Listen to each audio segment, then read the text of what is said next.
Halo sahabat Bawaslu, Bawaslu Kota Semarang akan menampilkan video simulasi penyelesaian sengketa proses pemilu dengan tema simulasi penyelesaian sengketa antara peserta dengan penyelenggara pemilu atau PSPP. Penyelesaian sengketa proses pemilu dilaksanakan dengan prinsip cepat dan tanpa biaya. Penyelesaian sengketa menggunakan hari kerja. Hari kerja digunakan pada tahapan penerimaan permohonan, registrasi permohonan, mediasi, dan adjudikasi. Jumlah hari PSPP paling lama 12 hari sejak permohonan diregister. Pada penerimaan permohonan, pemohon menyampaikan permohonan ke loket penerimaan permohonan pada Sekretariat Bawaslu Kota Semarang. Jika penerimaan permohonan secara langsung, dokumen permohonan penyelesaian sengketa proses pemilu wajib diserahkan oleh prinsipal atau kuasa hukum.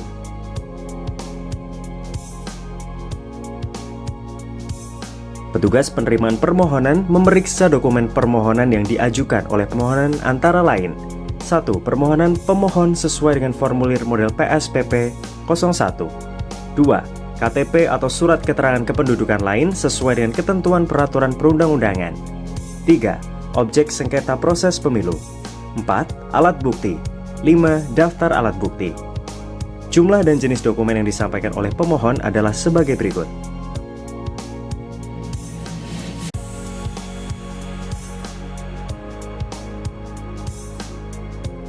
Baik Bapak, terima kasih. Kami akan hubungi kembali jika ada kekurangan berkas. Baik Bapak dan Ibu, terima kasih banyak atas pelayanannya. Baik, mari Pak, Bu. Penerimaan permohonan secara tidak langsung. Petugas penerima permohonan atau operator SIPS memeriksa menu permohonan di laman sips.bawaslu.go.id untuk mengetahui informasi pengajuan permohonan penyelesaian sengketa proses pemilu yang diajukan secara tidak langsung dengan berpedoman pada panduan SIPS.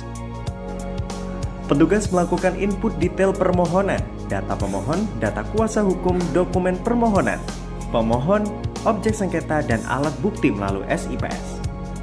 Setelah dilakukan verifikasi, petugas melakukan input jadwal mediasi pada aplikasi SIPS yang langsung terhubung dengan email pemohon dan termohon sebagai pemberitahuan.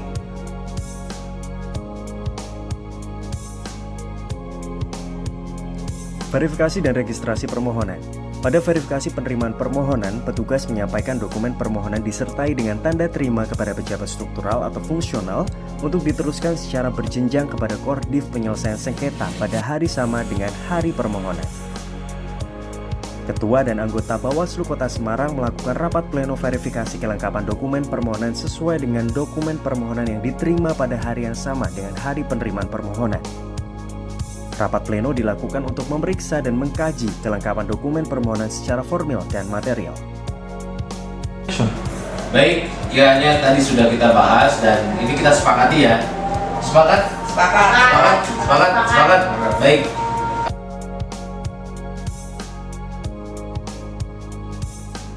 Baik, selamat siang. Kami mohon untuk termohon dan juga pemohon dimohon untuk berdiri.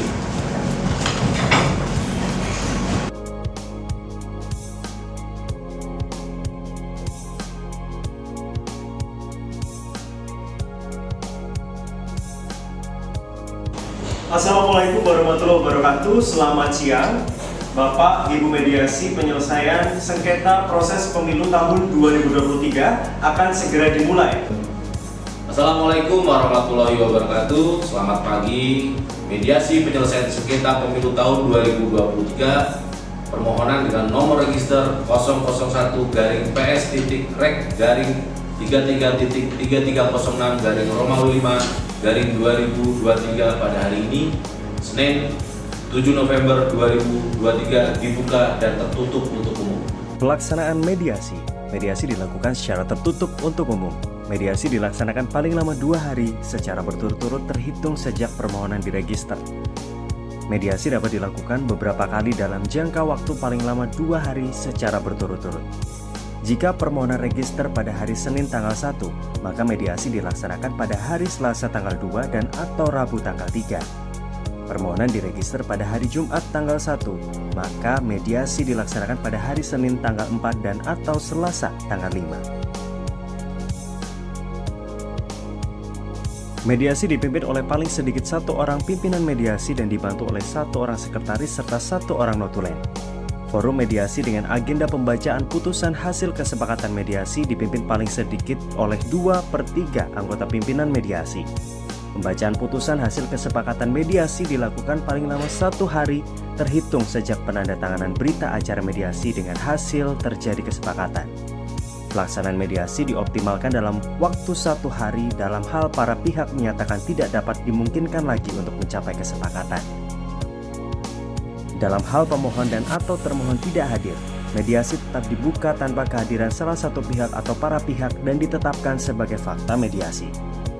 Panitia mengkonfirmasi alasan ketidakhadiran pemohon atau termohon dan menyampaikan mediasi tetap dibuka tanpa kehadiran salah satu atau para pihak melalui email, telepon, atau media komunikasi lain dan mencatat hasil konfirmasi tersebut dalam berita acara. Pimpinan mediasi mempersilahkan para pihak untuk menyampaikan pokok permohonan dan kronologis permasalahan yang didahului oleh pemohon dan dilanjutkan oleh termohon dengan menerangkan riwayat dari objek yang disengketakan, kedudukan hukum atau legal standing, dan keinginan para pihak. Pimpinan mediasi memimpin dan memfasilitasi pemecahan masalah dari objek yang disengketakan dengan cara mengetahui, mengkaji posisi dan kepentingan para pihak, menggali permasalahan dari objek yang disengketakan serta opsi penyelesaian dari para pihak, membahas setiap opsi penyelesaian masalah dari objek yang disengketakan, dan memastikan opsi penyelesaian masalah dari objek yang disengketakan sesuai dengan ketentuan perundang-undangan. Pimpinan mediasi mempersilahkan para pihak untuk melakukan perundingan dari pokok dan kronologis permasalahan dengan menawarkan kepada pemohon dan dilanjutkan oleh termohon untuk mengadakan perubahan opsi penyelesaian masalah dari objek yang disengketakan. Para pihak menyampaikan usulan kesepakatan yang dicatat oleh sekretaris. Sekretaris menyiapkan usulan kesepakatan dengan merujuk pada kesepakatan awal, melakukan pembahasan ulang usulan kesepakatan dan melakukan perubahan jika dianggap perlu. Para pihak menyepakati atau tidak menyepakati usulan yang disampaikan di hadapan pimpinan mediasi. Hasil kesepakatan. Apabila para pihak sepakat dengan usulan yang disampaikan, sekretaris menuangkan kesepakatan para pihak dalam berita acara mediasi sesuai dengan formulir model PSPP 17. Hasil kesepakatan dalam berita mediasi dimuat dan ditetapkan dalam putusan terjadinya kesepakatan mediasi sesuai dengan formulir model PSPP 19. Panitia menyusun rancangan putusan sesuai dengan formulir model PSPP 19 berdasarkan hasil rapat pleno ketua dan anggota Bawaslu Kabupaten Kota. Apabila para pihak tidak sepakat dengan sebagian atau seluruh usulan yang disampaikan, sekretaris menuangkan dalam berita acara mediasi sesuai dengan formulir model PSPP 17. Pimpinan mediasi menyampaikan kepada para pihak bahwa penyelesaian sengketa proses pemilu akan dilanjutkan ke tahap adjudikasi. Pimpinan mediasi menetapkan dan menyampaikan secara lisan jadwal serta panggilan adjudikasi sebagai panggilan resmi kepada para pihak. Pemohon, termohon, dan pimpinan mediasi menandatangani berita acara mediasi sesuai dengan formulir model PSPP 17 pada hari yang sama dengan selesainya proses mediasi.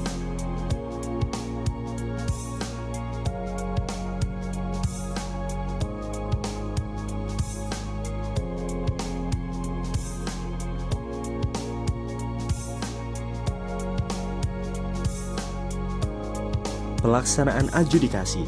Adjudikasi dipimpin paling sedikit oleh 1 orang ketua atau anggota majelis adjudikasi dengan dibantu oleh 1 orang sekretaris, 1 orang notulen, 1 orang asisten majelis, dan 1 orang perisalah. Majelis adjudikasi dan panitia wajib mengikuti seluruh proses adjudikasi. Adjudikasi dihadiri oleh pemohon dan atau termohon serta dapat didampingi atau diwakili kuasa hukum. Dalam hal pemohon, termohon, dan atau kuasa hukum tidak hadir, adjudikasi dilaksanakan tanpa kehadiran salah satu pihak atau para pihak dan ditetapkan sebagai fakta adjudikasi. Panitia mengkonfirmasi alasan ketidakhadiran pemohon, termohon, dan atau kuasa hukum dan menyampaikan bahwa adjudikasi tetap dilaksanakan tanpa kehadiran salah satu atau para pihak melalui email, telepon, atau media komunikasi lain.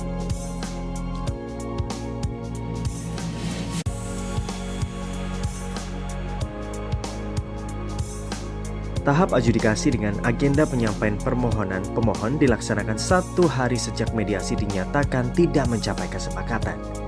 Majelis adjudikasi memastikan bahwa permohonan pemohon yang akan disampaikan pada adjudikasi sesuai dengan permohonan yang telah disampaikan sebelumnya. Apabila terdapat perubahan dalam uraian materi permohonan, majelis adjudikasi memastikan permohonan tersebut telah diparaf dan ditandatangani serta dibubuhi materai. Perubahan materai permohonan dapat diterima sepanjang tidak mengubah pokok permohonan. Apabila terdapat perubahan dalam uraian materi permohonan, majelis adjudikasi dapat memberikan kesempatan kepada termohon untuk memperbaiki jawaban termohon.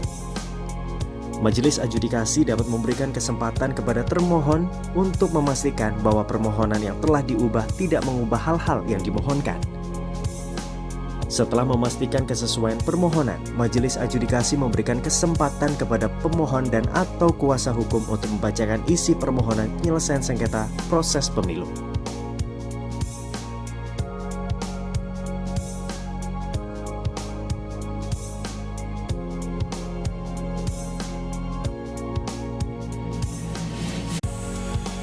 Dalam hal majelis adjudikasi menganggap perlu dilakukan perbaikan permohonan pemohon, majelis adjudikasi memberi kesempatan kepada pemohon dan atau kuasa hukum untuk memperbaiki permohonan pemohon tetapi tidak mengubah pokok permohonan. Majelis adjudikasi memberikan catatan perbaikan terhadap permohonan pemohon yang akan diperbaiki. Perbaikan atas permohonan pemohon disampaikan pada persidangan selanjutnya tanpa mengganggu agenda adjudikasi yang telah dijadwalkan. Perbaikan disampaikan paling lama sebelum penyampaian jawaban termohon. Majelis adjudikasi memberikan kesempatan kepada pemohon untuk mengajukan alat bukti dan daftar alat bukti tambahan pada tahapan pemeriksaan alat bukti. Untuk mengefektifkan waktu adjudikasi, pembacaan permohonan pemohon dapat dianggap telah dibacakan pada adjudikasi. Penyampaian jawaban termohon. Tahap adjudikasi dengan agenda penyampaian jawaban termohon dilaksanakan pada hari yang sama dengan agenda penyampaian permohonan pemohon. Majelis adjudikasi meminta kepada termohon untuk menyampaikan dokumen jawaban termohon secara tertulis melalui panitia sebelum agenda pertama adjudikasi dimulai. Apabila terdapat perubahan dalam uraian materi jawaban termohon, majelis adjudikasi memastikan jawaban termohon tersebut telah diparaf dan ditandatangani serta dibubuhi materai. Setelah memastikan kesesuaian jawaban termohon, majelis adjudikasi memberi kesempatan kepada termohon dan atau kuasa hukum untuk membacakan jawaban termohon. Majelis adjudikasi memberikan kesempatan kepada termohon untuk mengajukan alat bukti dan daftar alat bukti tambahan pada adjudikasi dengan tahapan pemeriksaan alat bukti. Pembacaan permohonan atau tanggapan pihak terkait. Majelis adjudikasi memberi kesempatan kepada pihak terkait dan atau kuasa hukum untuk mengajukan dan membacakan tanggapan pihak terkait atas permohonan penyelesaian sengketa proses pemilu yang diajukan pemohon. Pembacaan permohonan atau tanggapan pihak terkait dibacakan setelah tahapan pembacaan jawaban termohon. Majelis adjudikasi memberikan kesempatan kepada pihak terkait untuk mengajukan alat bukti dan daftar alat bukti tambahan pada tahapan pemeriksaan alat bukti. Pemeriksaan alat bukti. Majelis adjudikasi membacakan dan memastikan kesesuaian alat bukti dengan daftar alat bukti yang akan diperiksa. Majelis adjudikasi memeriksa alat bukti dan barang bukti yang berupa surat atau tulisan, informasi elektronik, dokumen elektronik, dan atau hasil cetaknya. Para pihak dapat mengajukan saksi dan atau ahli dalam proses persidangan setelah mendapat persetujuan majelis adjudikasi. Majelis adjudikasi dapat meminta keterangan ahli dalam bentuk tertulis maupun lisan sesuai dengan keahlian yang dimiliki. Majelis adjudikasi memerintahkan para pihak untuk membuat kesimpulan setelah agenda pemeriksaan alat bukti selesai. Kesimpulan para pihak. Kesimpulan para pihak disampaikan secara tertulis kepada majelis adjudikasi melalui panitia paling lama 1 hari terhitung sejak selesainya pemeriksaan alat bukti atau tidak melalui adjudikasi. Majelis adjudikasi dapat memberikan kesempatan kepada para pihak untuk membacakan kesimpulan pada adjudikasi. Pembacaan putusan. Majelis adjudikasi membacakan putusan penyelesaian sengketa proses pemilu pada agenda adjudikasi. Pembacaan putusan dapat dilaksanakan oleh ketua dan dapat diwakili anggota majelis adjudikasi. Materi putusan dapat dianggap dibacakan khusus pada bagian pokok permohonan pemohon, jawaban termohon, tanggapan pihak terkait atau apabila ada, bukti, keterangan saksi atau ahli atau pemberi keterangan, dan kesimpulan para pihak. Selain bagian tersebut, putusan harus dibacakan secara utuh. Khusus pembacaan identitas para pihak dan amar putusan dilakukan oleh ketua majelis adjudikasi.